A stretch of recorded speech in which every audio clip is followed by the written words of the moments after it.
여러분 2년 전 이맘때를 기억하십니까?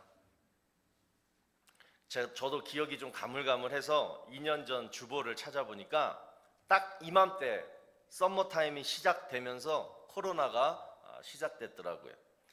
그러니까 2년 전에 바로 오늘 이번 주에 중식이 김밥으로 바뀌었습니다.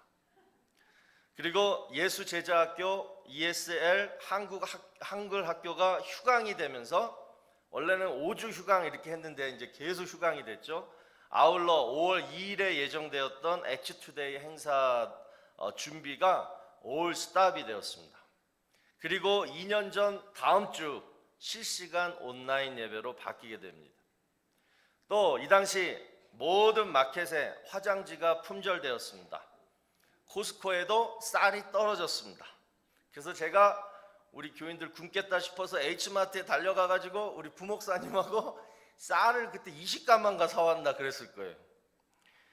그리고 또 세니타이저, 평소에 뭐 달러트리나 있는 그 세니타이저가 불티나게 팔리면서 가격이 뭐 몇 배가 올랐습니다.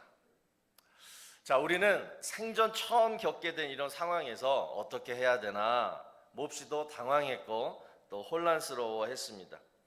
자, 그러면서 사회적 거리두기, 사람들을 못 만나게 되었고 만나도 마스크 쓰고 거리를 두어야 했습니다. 그래서 예배당은 텅 비었고 모든 신앙생활은 비대면으로 유튜브와 카톡으로 근근히 이루어졌습니다. 자, 제가 지난주에 2년 전 이때를 기억하며 요즘 제가 여유롭게 식당 가서 밥 먹고 짐 가서 운동하고 이러고 있는 저 자신을 이제 보면서 이런 생각을 한 거예요. 야, 코로나도 이 동안 지나가는구나. 그러면서 문득 생각이 드는 게 이제 교회를 어떻게 재정비해가지고 2년 전 그 상태로 다시 돌이킬 수 있을까? 그동안 하지 못했던 이 프로그램들 이제 어디서부터 어떻게 다시 시작해야 될까? 이제 이런 중압감이 이제 제 어깨를 살짝 이렇게 좀 누르더라고요. 여러분 요즘 이런 말 자주 쓰죠. Begin again. 다시 시작하자. 그러니까 보이는 사인 말고도 아마 우리 모두의 마음속에 이런 마음들이 있을 것입니다. 다시 시작하자. 자, 그런데 여러분 지지난주에 정말 하나님이 저에게 귀한 마음을 주셨어요. 자, 그게 뭐였냐면 다시 시작하겠다라는 마음은 우리 마음일 뿐이지 하나님은 절대 아니라는 거예요. 하나님은 언제나 변함없이 우리와 함께 하셨고 지금도 함께 하셨다라는 사실이에요. 그런데 내가 무엇을 잃어버렸다고, 무엇이 내 삶을 좀 흔들었다고, 그렇다고 다시 시작하자, 이건요 하나님이 보실 때에는 웃길 수도 있다라는 생각이 든 거예요. 뭘 다시 시작할 건데, 지금까지 내가 변함없이 너랑 함께 했는데 지금도 너랑 함께 하고 있는데 너가 뭘 다시 시작할 건데, 이 생각이 들면서 은혜를 받았어요. 그러면서 우리가 다시 시작하고자 하는 마음이 들 때 여러분 이것을 한번 명심해 보자는 거예요. 그게 뭐냐면 껍데기가 아니라 알맹이를 보자. 껍데기가 아니라 알맹이를 보자. 여러분 바나나 보세요. 우리는 절대 바나나 껍질은 먹지 않습니다. 껍질은 벗겨버리고 알맹이만 먹어요. 그런데 껍질만 보고 세상을 살면 우리는 늘 이런 마음만 든다는 거예요. 저 사람은 나보다 더 화려해 보이네. 나는 왜 이렇게 후져 보이지? 그래서 다시 시작하려고 할 때 늘 껍데기만 바꾸려고 다시 시작한다라는 거예요. 그러니까 맨날 다시 시작을 반복하게 된다라는 거예요.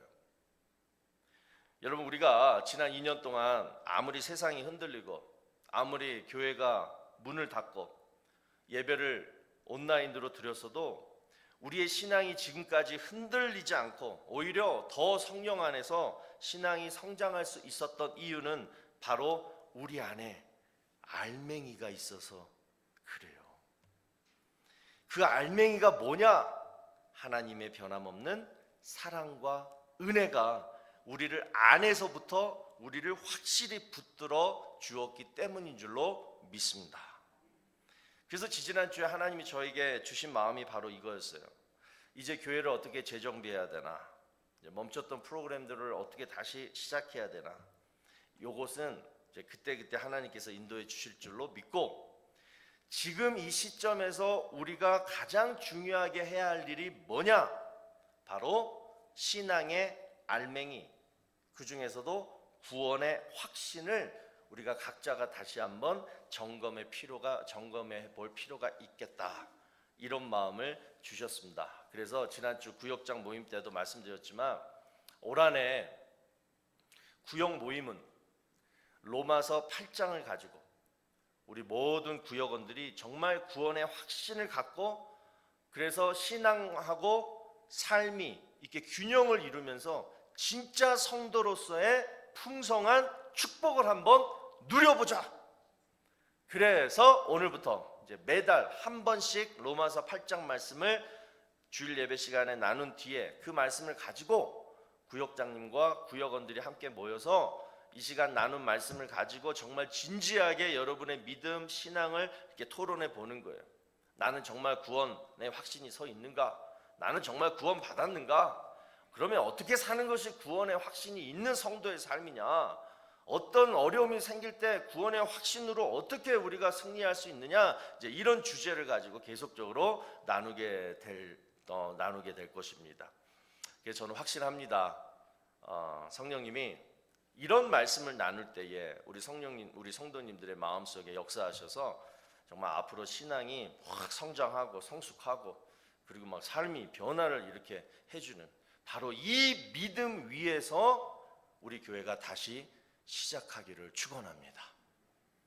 그러면 우리 교회가 2년 전 모습보다 더 놀라운 부흥과 성장을 이루게 될 줄로 또한 믿습니다. 자, 그래서 오늘 말씀은요, 이 구원의 확신을 갖기 위한 첫 번째 말씀으로 정말 중요한 말씀을 여러분과 함께 나누고자 합니다. 오늘 이 말씀이 혹시 여러분 이해되지 않거나 믿겨지지 않으면요, 앞으로 무슨 일이 있을 때마다 우리의 구원관과 또 믿음이 흔들리게 돼요. 특별히 우리 이번 부활주일날 세례를 받으실 분들이 계신다면 오늘 특별히 이 말씀을 잘 귀 기울여 들으시기 바랍니다. 자, 물 한 잔 마시고 시작하겠습니다. 에베소서 3장 12절 다 같이 보시면, 다 같이 한번 읽어볼까요? 시작.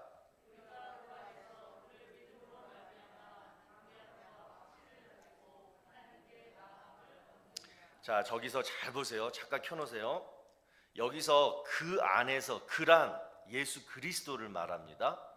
그리고 믿음도 어디 안에 믿음이에요? 예수 그리스도 안에 있는 믿음이라고 말씀하고 있어요. 네, 됐습니다. 자, 다시 말해서 우리가 정말 담대하게 구원의 확신을 가지고 하나님께 나아가려면 다른 것들은 다 껍질이라는 거예요. 여러분, 마리아와 마르다 이야기 아시죠? 마르다가 전형적인 껍질 신앙인이었어요. 예수님이 자기 집에 안에 들어와 계시는데 그 마리아는 뭐예요? 시스터 마리아는 예수님 발치에서 예수님 말씀을 듣고 예수님하고 대화를 나누고 막 교제를 하고 있었습니다. 자, 그런데 마르다는 그 시간에 뭐예요? 바쁘기만 하는 거예요. 집안 청소하고 음식 준비하고 오신 손님들 막 이리저리 막 그냥 반기고 혼자만 분주했다는 거예요. 그때 예수님이 뭐라고 말씀합니까? 네가 많은 일로 염려하고 근심하나 몇 가지만 하든지 혹은 한 가지만이라도 족하니라 마리아는 그 좋은 편을 택하였도다. 자, 이게 무슨 말이냐? 여러분, 우리 구원의 확신이 없어도, 나 하나님께 구원받았다 이 마음이 없어도 교회 생활은 할 수 있습니다. 그런데 그 교회 생활은 딱 마르다의 모습이 되는 거예요. 늘 분주하기만 해요. 교회 일하느라 분주하고 사람 만나느라 분주하고 또 뭐 사람 챙기느라 분주하고 예수님 믿을 시간이 없어요. 그런데 마리아를 보세요. 예수님이 말씀하실 때 그녀는 들었습니다. 다른 거 생각 안 하고 오직 예수님 말씀만 들었어요. 그리고 보세요. 예수님 말씀이 끝나면 그 다음에 마르다를 도와서 일을 하려고 했어요. 사람들하고 파티 교제를 나누려고 했어요. 여러분, 누가 현명한 겁니까? 여러분, 왜 우리는 교회 올 때마다 마음이 분주할까요? 한 가지만 하면 되는데 왜 우리는 여러 가지 일을 하려고 교회에 올까요? 그래서 왜 마음에 쓸데없는 염려와 근심이 쌓이게 만들까요? 이것이 오늘 우리가 나눌 말씀이에요. 껍질만 신경 쓰고 알맹이는 항상 놓치는 신앙. 신앙생활하면서 신앙의 유익은 전혀 없고 열심히 교회 일만 죽으라고 하는 신앙. 그래서 교회 일은 누구보다도 잘하는데 하나님은 전혀 모르는 신앙. 교회에서 열심히 헌신하고 희생하고 밖에서는 전도하고 구제하고 그런 건 잘하는데, 그런데 정작 내 삶에 어떤 문제가 찾아오면 믿음이 금방 흔들리면서 그 이유를 교회 탓만 하는 신앙. 여러분, 이런 분들은요, 구원은 받았어도 구원의 확신이 없는 성도들의 삶의 모습이에요. 이단 종파 중에 하나인 이 구원파가 늘 하는 얘기가 있어요. 당신은 구원 받았습니까? Are you saved? 이 질문에 확실하게 구원 받았습니다 라고 대답을 하지 못하면 구원의 확신이 없기 때문에 구원받지 못했다, 이렇게 말합니다. 그러니까 나는 몇 월 며칠에 구원 받았습니다, 이런 확실한 대답을 해야지 그 사람은 구원 받았다는 거예요. 여러분, 왜 이 구원파가 이단일까요? 다른 이유도 많지만 가장 큰 이유가 바로 이거예요. 나의 확신이 곧 구원을 얻게 해준다. 이 등식이 잘못되었다는 거예요. 내가 확신했다고 구원받는 거 아니라는 거예요. 여러분, 우리의 구원은 오직 뭐예요? 하나님의 은혜입니다. 이 하나님의 은혜만 내가 믿고 확신하면 되는 거예요. 내 감정을 확신하거나 뭐 어떤 날짜를 확신하거나 어떤 성경 공부 내용을 확신하면 안 되는 거예요. 내 마음속에서 정말 하나님의 은혜를 내가 확신하면 그게 바로 뭐라고요? 구원의 확신이라는 거예요. 그러면 내가 구원받았다. 왜 이 구원의 확신이 우리에게 필요할까요? 구원받기 위해서 이 구원의 확신이 필요한 게 아니라, 잘 들으세요. 왜 구원의 확신이 우리 가운데 필요하느냐? 삶에 문제가 생길 때, 또는 고난이 찾아올 때, 또는 내 마음, 내 육체에 병이 생길 때, 또 내 마음의 영혼의 영적으로 침체가 될 때, 그때 가장 먼저 흔들리게 되는 것이 바로 뭐냐면 내 정체성이에요. 무슨 정체성이냐? 나는 이 땅의 사람이냐 아니면 하나님의 사람이냐. 그렇지 않아요? 너무 삶이 힘들고 영적으로 다운이 되면 쉽게 드는 마음이, 에이, 하나님 안 믿어도 되잖아. 에이, 그까짓 거 교회 안 가도 되잖아. 남들이 하는 대로 그냥 따라가면 되는 거 아니야. 세상 사람들 저렇게 편하게 사는데. 이런 마음이 쉽게 든다는 거예요. 그런데 이런 마음을 쉽게 들 때 확실하게 다잡아주는 것, 확실하게 다잡아주는 것이 뭐냐? 바로 구원의 확신이라는 거예요.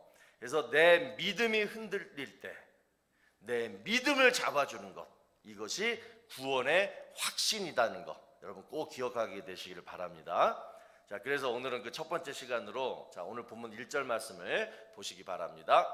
그러므로 이제 그리스도 예수 안에 있는 자에게는 결코 정죄함이 없나니. 자, 이게 이번 달 구역 예배 여러분들 그 9절인데요.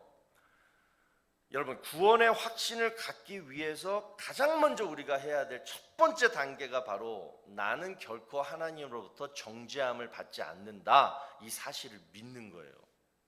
이게 가장 처음이에요. 여기서 여러분, 정죄란 뭐냐? 심판을 말합니다.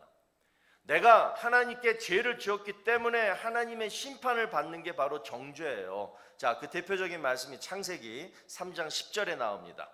이르되 내가 동산에서 하나님의 소리를 듣고 내가 벗었으므로 두려워하여 숨었나이다. 누구 얘기예요 지금? 아담 얘기예요. 우리 인류의 조상 아담. 하나님은 먹지 말라는 선악과를 따먹은 아담을 정죄했습니다. 자, 심판을 했다는 거예요. 근데 그 정죄의 결과를 보세요. 여기서 벗었다 이 뜻은 뭐냐면 아담이 부끄러움과 수치심을 느꼈다라는 것이고, 또 하나님이 먹지 말라는 선악과를 따먹은 거에 대해서 뭐예요? 후회를 했다는 거예요. 그리고 이제 당하게 될 하나님의 심판 앞에서 뭐예요? 두려워 떨었다라는 거예요. 그래서 하나님을 피해서 지금 숨고 있었다는 거예요. 자, 여러분, 이 네 가지, 부끄러움, 수치, 후회, 두려움, 이것이 바로 하나님께 일차적으로 받는 정죄입니다. 이 마음을 우리가 느낀다는 거예요. 그런데 중요한 것은 이 네 가지 정죄의 결과가요, 우리가 엄마 뱃속에서 나올 때 우리도 이걸 갖고 태어난다라는 거예요. 자, 그 이유가 뭐예요? 로마서 5장 12절. 그러므로 한 사람으로 말미암아 죄가 세상에 들어오고 죄로 말미암아 사망이 들어왔나니 이와 같이 모든 사람이 죄를 지었으므로 사망이 모든 사람에게 이르렀느니라. 아담과 하와가 지은 죄가 우리 모든 인류에게 다 전가가 되었다는 거예요. 오버랩이 됐다는 거예요. 그러면서 동시에 그들이 느꼈던 이 정죄의 네 가지 감정이 우리에게도 똑같이 다 있다라는 거예요. 그러니까 하나님을 안 믿을 때는 내가 어떤 잘못을 하면 양심상 이 감정이 들게 되고, 내가 하나님을 믿었으면 이제 이 감정이 뭐예요? 하나님 앞에 어떤 죄를 지을 때 더 강렬하게 막 든다는 거예요. 이걸 다른 말로 뭐라 그러냐면 죄책감이에요. 죄책감. 부끄러움, 수치, 후회, 그리고 두려움. 이 죄책감을 우리 모든 아담의 자손들, 모든 인간들은 다 가지고 태어난다라는 거예요. 자, 그런데 여러분, 그런데 이제부터가 진짜예요. 이 죄책감이 장점과 단점이 있어요. 자, 장점은 뭐냐? 바로 이 죄책감 때문에 우리는 하나님을 믿게 된다라는 거예요. 이 죄책감을 내 안에서 해결하고 싶어서 하나님을 믿게 되는 거예요. 자, 우리가 맨 처음 복음을 들을 때 여러분 가장 먼저 듣게 된 말씀이 뭐였어요? 하나님은 당신을 사랑합니다. 그래서 독생자 예수님을 이 땅에 보내셔서 당신의 모든 죄를 다 용서하셨습니다. 그 죄사함을 받기 위해서 예수님 믿으세요. 우리 이 말씀 듣고 예수님 믿었잖아요. 그렇죠? 그럴 때 우리 마음이 뭐였어요? 아, 정말? 내 모든 죄가 다 사해진다고? 그리고 지옥 안 가고 천국 간다고? 아, 그 말씀 듣고 우리가 예수 믿고 이렇게 지금 이 자리에 앉아 있는 거잖아요. 그래서 죄책감이 이게 장점인 게 바로 이거예요. 하나님 믿게 만들어 준 거예요. 그런데 단점이 있어요. 자, 그 이후에 예수님 믿고 나서 이제 내가 예수 믿으면 천국도 가고 그러면 이 땅에서도 내 죄의 문제가 다 해결될 줄 알았어요. 하나님이 죄를 다 용서해 주셨다니까 이제부터 나는 죄를 안 지을 줄 알았어요. 그래서 내 삶의 변화가 일어날 줄 알았어요. 내가 지금까지 지었던 모든 죄의 사슬이 다 끊어질 줄 알았어요. 그런데 아무리 예수 믿고 교회 다녀도 죄는 여전히 짓게 된다는 거예요. 오히려 교회 다니면서 죄를 지니까 뭐예요? 죄책감이 더 2배, 3배 무거워졌다라는 거예요. 그러면서 드는 생각이 뭐냐? 나는 구원 안 받았나 봐. 정말 하나님이 나를 택하시고 구원하셨다면 이럴 수가 없어. 바로 이렇게 죄책감이 뭘 흔들어요? 구원. 이 구원의 은혜를 흔들어 버리는 거예요. 이게 바로 단점이에요. 자, 오늘 본문 1절, 이제 예수 그리스도 안에 있는 자에게는 결코 정죄함이 없나니. 자, 여러분, 이게 무슨 말이냐면요, 언뜻 보면 이제 죄 져도 돼, 예수 믿으면 다 용서해 주니까 걱정하지 말고 죄 져, 이 얘기가 아니라 여러분이 죄를 지어도 절대 구원의 확신만은 흔들리면 안 된다라는 얘기예요. 이 말씀은. 여러분, 구원의 확신은 아까 말씀드렸죠. 무슨 확신이라고요?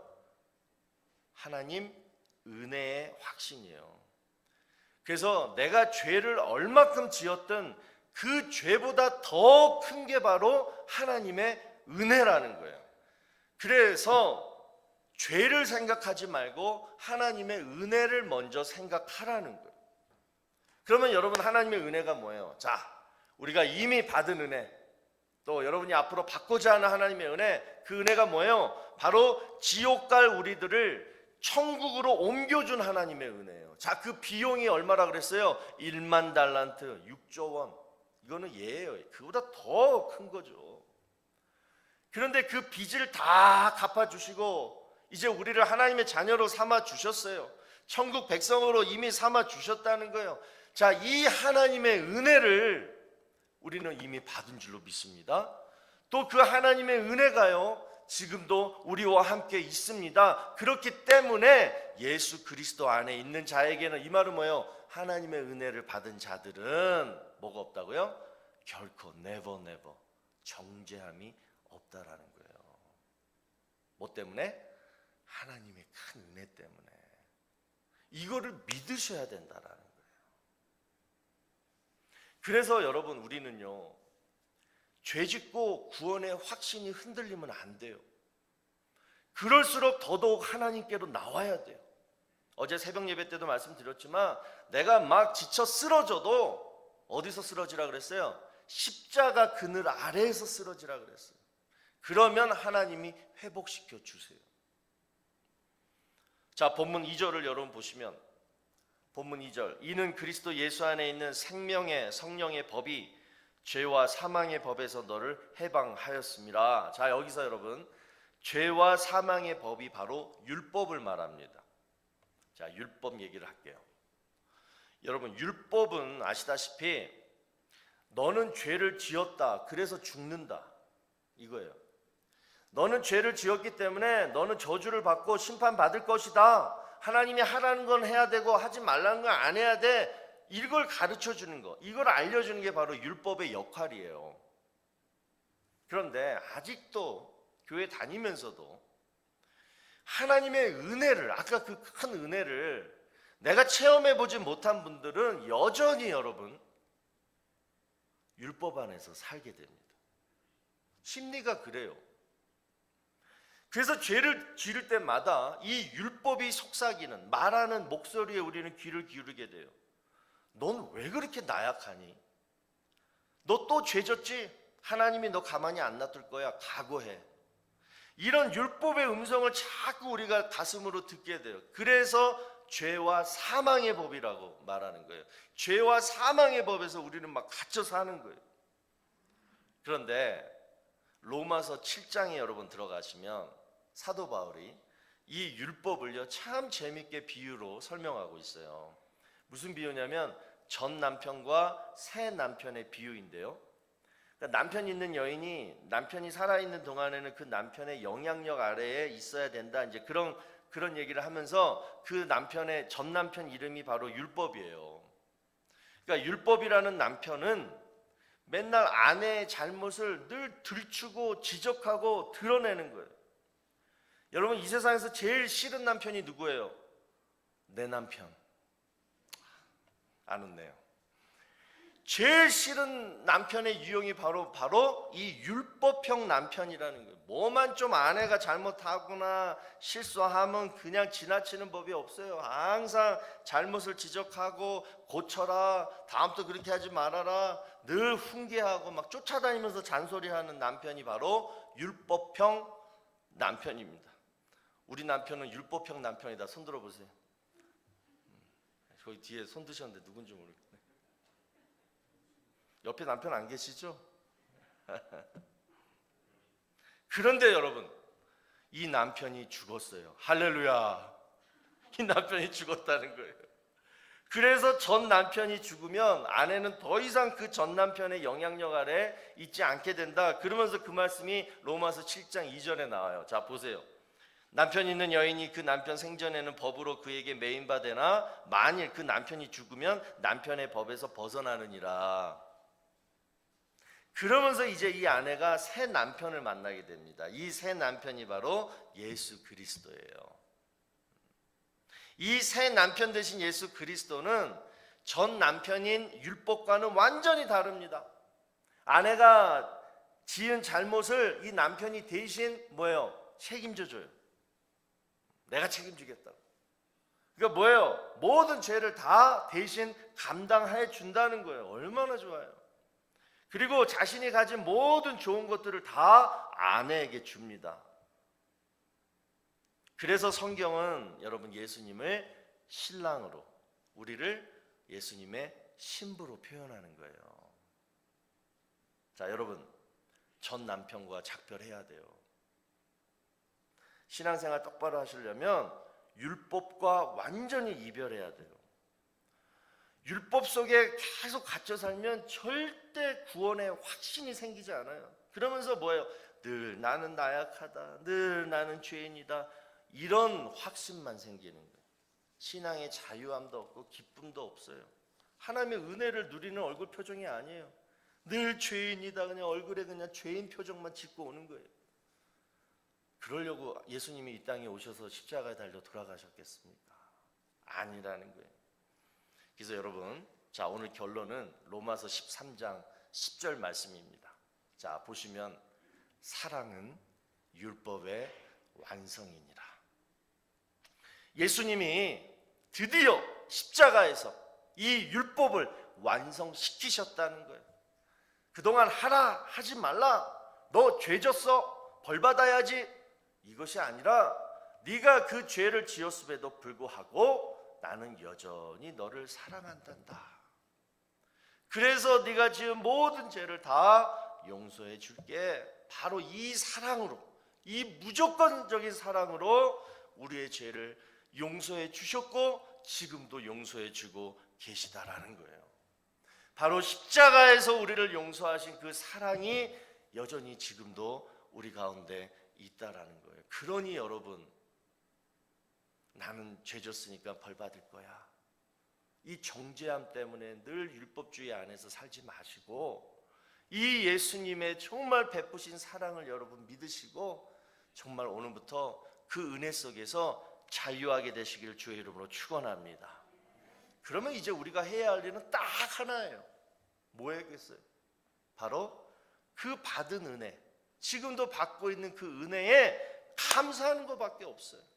그래서 구원의 확신을 가지려면 지금 오늘 당장 구원의 확신이 도대체 뭐야? 이거 어떻게 받는 거야? 여러분, 받는 방법은 딱 하나예요. 하나님의 은혜를 감사하시면 되는 거예요.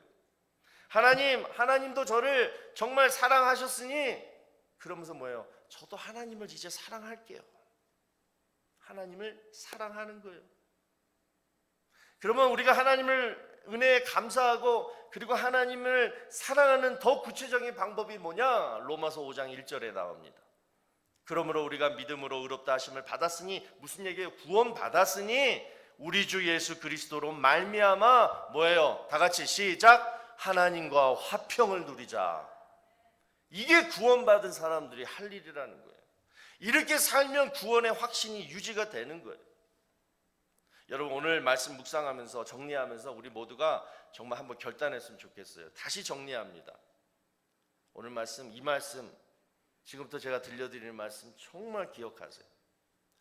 하나님이 나를 사랑하셔서 예수 그리스도를 통해서 내 모든 죄를 다 사해 주셨다. 그래서 나를 구원해 주셨다. 이 사실을 정말 사실로 믿고 이 모든 것이 다 하나님의 은혜다.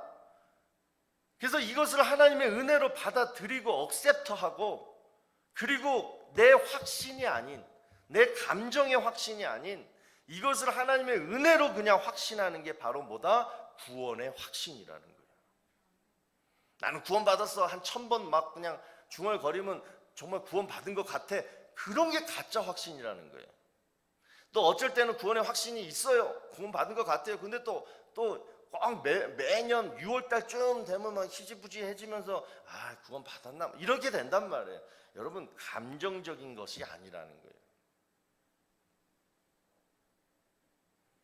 그러면 이 구원의 확신을 가진 성도는 어떻게 해야 되느냐? 절대 죄 짓는다고, 죄를 하루에 1000번을 짓든 10,000번을 짓든 죄 짓는다고 절대 하나님을 떠나면 안 된다는 거예요. 또 반면에 죄 안 져야지 그러면서 뭐예요? 율법적으로 살아도 안 된다라는 거예요. 어떻게 하라고요? 딱 하나예요. 하나님과 화평만 누리면 되는 거예요. 그럼 하나님과 화평하는 방법이 뭐예요? 여러분들이 잘 하고 계시는 거예요. 죄 짓고 나서 바로 회개하는 거예요. 바로 회개하는 거예요. 그리고 뭐예요? 하나님과 더 화평을 누리기 위해서 뭐 하는 거예요? 하나님을 기쁘시게 하면 되는 거예요. 그 방법이 뭐예요? 이번 달 구역원님들과 함께 나눠보세요. 어떻게 하는 것이 우리가 하나님을 사랑하고 하나님을 기쁘시게 하는 일일까? 이렇게 나눠보시고 구역원들과 함께 한번 해보세요. 바로 이거예요. 우리 한번 이 시간 다 같이 기도하는데요, 다시 제가 반복해서 다시 한번 말씀드립니다. 여러분, 신앙생활이란 딱 한 가지예요. 오늘 이 한 가지만 붙들자고요. 신앙생활은 하나님의 은혜를 내가 믿고 받아들이고, 그리고 그 은혜에 늘 감사하며 무슨 일이 있을 때마다 그 은혜를 의지하는 게 바로 신앙생활이에요. 이것 외에 다른 신앙생활 하려고 하면 마르다와 같은 껍질 신앙인이 되거나 아니면 바리새인과 같이 율법주의 신앙인밖에 안 된다는 거예요. 오늘 우리 구원의 확신 첫 시간으로, 자, 이제부터 하나님의 은혜를 확신하자. 나는 하나님의 은혜를 받았다. 그래서 나는 그 은혜에 늘 감사하고 앞으로도 그 은혜를 늘 의지하겠다. 내가 아무리 연약해서 죄를 지어도 이 하나님의 은혜는 떠나지 않는다. 그렇기 때문에 우리는 나는 하나님의 은혜를 생각하며 자유하자. 그 대신 이제 내가 해야 할 일은 하나님과의 화평이 깨지지 않도록 늘 회개하고, 그리고 하나님을 기쁘시게 하자. 그래서 하나님을 기쁘시게 하는 예배자, 교회 일꾼이 되자. 여러분, 오늘 이 결단을 하시면서 오늘 우리 말씀 생각하면서 시간 하나님 앞에 고백하는 시간 갖도록 하겠습니다. 다 같이 기도합니다.